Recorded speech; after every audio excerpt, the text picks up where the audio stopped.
Bakit kaya mga idol sa kabila ng pagsisikap ng ating Pangulong si Bongbong Marcos na mapaunlad at mapabuti ang sambayan ng Pilipino at ang ating bansang Pilipinas ay patuloy pa rin ang mga kaaway nito o kalaban sa politika sa pambabatikos at paninira sa kanya? Na tila ba bulag na hindi nakikita ang kanyang mga mabubuting ginawa, lalo na ang kalaban nito sa politika na walang iba na ang dati niyang katanda na si VP Sara Duterte, na kung saan nga mga idol ay panay ang pambabatikos, paninira at pangyuyurak sa pagkatao ng ating Pangulong si Bongbong Marcos. Ngunit subalit akala siguro nga mga idol ng mga Duterte o ng mga kalaban ni Pangulong Bongbong Marcos ay mananatili silang nasa taas, na kung saan nga mga idol ay inaakala nila na sila ay magwawagi sa kanilang mga ginagawang kasamaan o pangyuyurak o panlalait sa ating Pangulo. Dahil ang taong bayan na mismo nga mga idol ang makapagsasabi kung sino ba talaga ang tapat at totoong leader na gumaganap na presidente ngayon sa ating bansa. Presidente na handang tumulong at ialay ang kanyang buhay para lamang mapaunlad ang sambayan ng Pilipino at ang ating bansa, habang ang mga kaaway o kalaban nito ay patuloy pa rin sa paninira. Ngunit kung ating tatanungin nga mga idol ang ating mga kababayang Pilipino kung sino ba talaga ang maganda o tapat na leader sa ating bansa, ay sila na mismo ang makapagsasabi at kung ano ba ang klaseng leader itong si VP Sara Duterte at kung sila ba ay pumapayag na ma-impeach ito. At narito nga mga idol ang ilan sa ating mga kababayan na naglabas ng kanilang saloobin, na kung saan nga mga idol ay hindi sila humahadlang o hindi sila tumututol na mapatanggal si VP Sara Duterte sa pwesto, dahil nga mga idol sa katangian nito na panay pamumura sa ating presidente at panay pangyuyurak sa pangalan nito at panay pananalita ng hindi maganda. Ito ay ayon mismo nga mga idol sa ating mga kababayan na mismo nakasaksi sa mga bibig ni VP Sara Duterte. At dahil nga dito nga mga idol, karamihan sa ating mga kababayan ay pumapayag sila na ma-impeach o matanggal sa pwesto si VP Sara Duterte. Narito ang video mga idol at kayo na ang humusga. Sang-ayon po ba kayo bilang Pilipino na ma-impeach to si VP Sara? Oo, kasi masama ugali niya. Ang bunganga niya masyado. Payag ka ba na ma-impeach si VP Sara? Sir, bakit ba? Bakit? Kasi una sa lahat, hindi magandang ehemplo sa taong bayan yung pinapakita niya sa mamamayan, no? Gaya po ng Yung pagsasalita niya ng masama sa presidente, napaka masamang ehemplo yun sa ating mga kabataan. Kasi una sa lahat, ano ba yung ano nila? Ano ba yung plataformas nila nung tumakbo sila sa sa pagka-vice presidente at sa pagka-presidente? Unity, di ba? Eh bakit nga hindi nila mapakita? Yun na nga lang yung tumatak sa akin nung pangangampanya nila. Hindi pa nila napanindigan. tanong lang, sir, payag po ba kayo na ma-impeach si VP Sara Duterte? Survey lang. Payag po kayo o hindi, sir? Sang-ayon kayo? Oo. Bakit ba, sir? Dapat malaman ng deserve ng taong bayan na malaman kung saan napupunta talaga yung kabal ng bayan. Yung fund, sir? Yes. Okay. Payag ba kayo na ma-impeach si VP Sara Duterte? Ano opinion mo, sir? Payag kayo na ma-impeach siya? Payag. Payag kayo, payag, sir? Payag. Bakit po? Bakit? Ha? Bakit po? Basta papayag ako. Ngayon, sir, sang-ayon ba kayo, sir? Oo, sang-ayon na sang-ayon. Bakit ba kayo na ma-impeach si VP Sara? Sa opinion niyo po bilang Pilipino? Oo, dapat lang. Bakit po, sir? Pwede niyo pong Dapat lang. Maraming kasalanan sa bayan. Sang-ayon kayo na ma-impeach si VP Sara? Opinion niyo lang po bilang Pilipino? Okay lang, para malaman kung ano yung mga ano niya. Pag na-impeach po siya, sir, napatunayan po yun, tanggal po siya sa Vice President. Sang-ayon kayo na, sir? Ayun din. Okay, sang-ayon. Kayo, ma'am, sang-ayon po kayo? Sang-ayon. Sir, kayo, sir, survey lang. Sang-ayon ba kayo na ma-impeach si Vice President Sara, sir? Sang-ayon kayo. Bakit po, sir? Kung okay po. Eh, dami ng kurap niyan eh. Payag ba kayo na ma-impeach si VP Sara Duterte? Oo, gusto niyo po, pag napatunayan. Maaalis po siya as Vice President, sir. Okay na sa inyo yun. Wala na yun, wala na. At kahit pa maging mga estudyante mga idol, bagamat hindi pa nila lubos na naunawaan ang salitang impeachment, ay tila sila ay sumasang-ayon din na matanggal si VP Sara Duterte sa pwesto, at sila nga mga idol ay nakakaunawa kung ano bang klaseng vice presidente mayroon tayo. Opinion niyo lang bilang estudyante, sang-ayon ba kayo na ma-impeach si VP Sara? Opinion niyo lang bilang Pilipino at estudyante. Payag kayo? Bilang Pilipino, bilang estudyante, ayaw mo siya ma-impeach. Alam niyo ba ibig sabihin ng impeachment? Tanggal. Okay, opo, yun, galing mo ikaw. ikaw sa kayo ka? Sa kayo ka na may impeach siya? Bakit? Kasi minura niya po yung mga ano. Yung Mga mas mataas po na ano sa kanya. hindi yung impeachment. Kasi pag napatunayan, yung impeachment, maaalis siya as Vice President. Kayo, payag ba kayo na maalis siya? Oo. Payag kayo. Bakit? Bastos siya. Bastos. Hindi po na ano eh. Hindi po respeto. Ang bibig niya ay hindi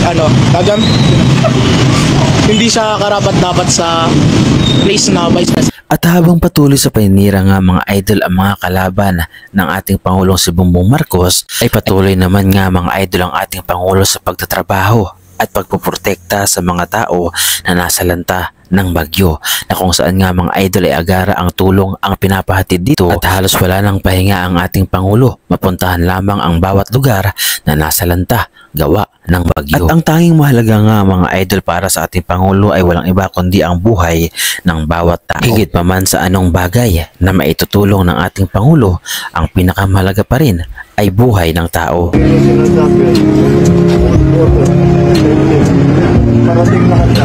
Pero unang-una, mabuhayin mo namin kayo. Pagkain at saka tubig.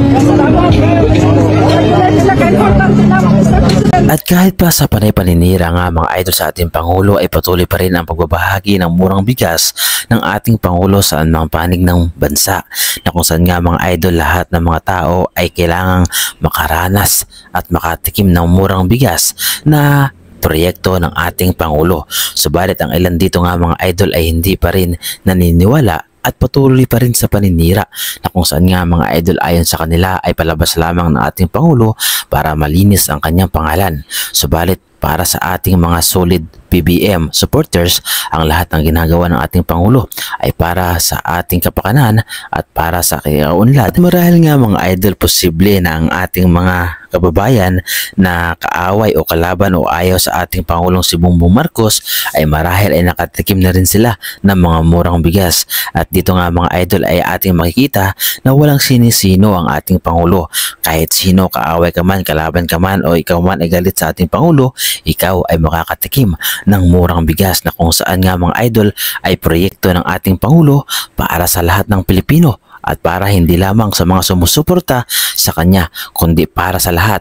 Kalaban ka man, kaaway ka man o galit ka man sa ating Pangulo, maaari kang makabili at makatikim ng murang bigas. Dahil ang bawat proyekto nga mga idol na ginagawa ng ating mahal na Pangulong si Bongbong Marcos ay hindi lamang para sa ilan, hindi lamang sa mga nagmamahal sa kanya, kundi para sa lahat ng mga Pilipino. Kaya naman nakaka-proud nga mga idol at nakakahanga ang isang taong ito, na kung saan nga mga idol ay lubos na nakakaunawa sa lahat ng ginagawa ng ating Pangulo. Na ayon nga mga idol sa kanya, sa kabila ng paninira sa ating presidente, ay walang sinisino ang ating Pangulo sa lahat ng kanyang mga proyekto, at ang lahat ng proyekto na ginagawa ng ating Pangulo ay para sa lahat ng mga Pilipino at wala siyang sinisino. Lahat ay makikinabang, lahat ay makakaramdam sa bawat proyekto na kanyang ginagawa. At sana nga mga idol ay mamulat tayo sa katotohanan na ang ating Pangulo talaga ay nagtatrabaho para sa bansa at para sa ating mamamayan.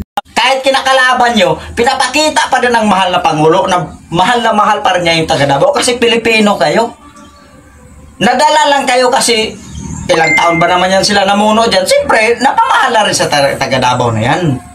Pero kahit anong ginawa nyo sa PBM, mahal na mahal pa rin kayo ni PBM. Ganyan yung dapat ang Pangulo. Walang sinisino. Pantay-pantay basta't Pilipino. Kung anong project meron, bibigyan. Ganyan. Tama ka idol, ganyan talaga ang ating Pangulo. Patuloy sa pagtatrabaho para sa sambayan ng Pilipino at hindi para sa ilan lamang. Ganyan magtrabaho si PBBM. Hindi man ramdam ng mga kalaban o kaaway ni PBBM ang ginagawa niya, subalit para sa atin na sumusuporta at naniniwala sa ating Pangulo ay ramdam na ramdam natin ang kanyang pagmamahal sa atin at sa bansang Pilipinas. At sana sa lahat ng tao nga mga idol na nanonood ng video na ito ay sana ay ating mabuksan ang ating isipan, na sana makita natin ang kabutihan na ginagawa ng ating Pangulo para sa ating bansa at para sa ating mga Pilipino, na hindi lamang siya nagtatrabaho para sa sariling kapakanan kundi para sa kaunlad ng ating bansa. Maraming salamat, BBM! Maraming salamat po at mabuhay ang mga magsasaka ng Davao Regional. Maraming salamat po. time, 100 na ang operational, no? Tama, Joel? And there's 45 more to be completed in the next 2 months, after 2 months. So magiging 145 yan. The most done by any administration in a short span of time. Grabe!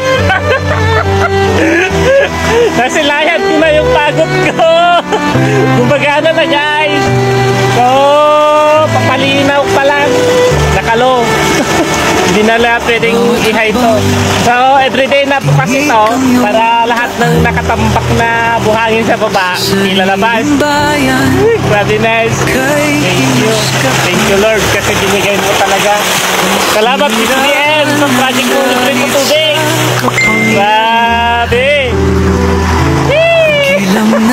They've been calling at 6 in the morning, some at 9 in the evening, kahit 10 o'clock. Pag tinext mo yung mga secretaries, they will really reply to you and they're very, very helpful. I've never experienced this in government before. Para sa kaalaman ng ating mga kababayan nga mga idol, ang ating mahal na Pangulo ay mayroong mabuting hangarin at mayroong mabuting puso para sa ating bansa at para sa ating mga mamamayang Pilipino. At wala siyang ibang gustong mangyari nga mga idol kundi mapaunlad ang ating bansa. Kaya sana suportahan natin ang bawat proyekto ng ating Pangulo. Katulad ng inyong mga nakikita nga mga idol, ito ay proyekto ng ating Pangulo. Subalit ang ilan sa atin ay hindi niya ito nakikita dahil puro paninira at mamabitikos lamang ang kanilang nalalaman para sa ating Pangulo. Ang lahat ng proyekto nga na ito nga mga idol ay hindi lamang para sa ilan kundi para sa ating lahat na mga Pilipino na tunay na minamahal ng ating Pangulong si Bongbong Marcos. Sana mga idol sa reaction video na ito ay naliwanagan tayong lahat at sana ay mayroon tayong napulot na aral sa video na ito na sana kung sino man ang nakaupong presidente ay sana ay suportahan natin lalo na ang mga proyekto na ginagawa niya na alam nating ito ay makakabuti sa atin at sa bansang Pilipinas. So paano mga idol, hanggang dito na lamang muli ang ating reaction video at kung nagustuhan ninyo mga idol ang reaction video na ito ay pahingi naman ako ng isang like, subscribe at kung pwede ay pakapindot na rin ang ating notification bell button para updated pa kayo sa lahat ng ating mga reaction video na katulad nito. Maraming salamat mga idol.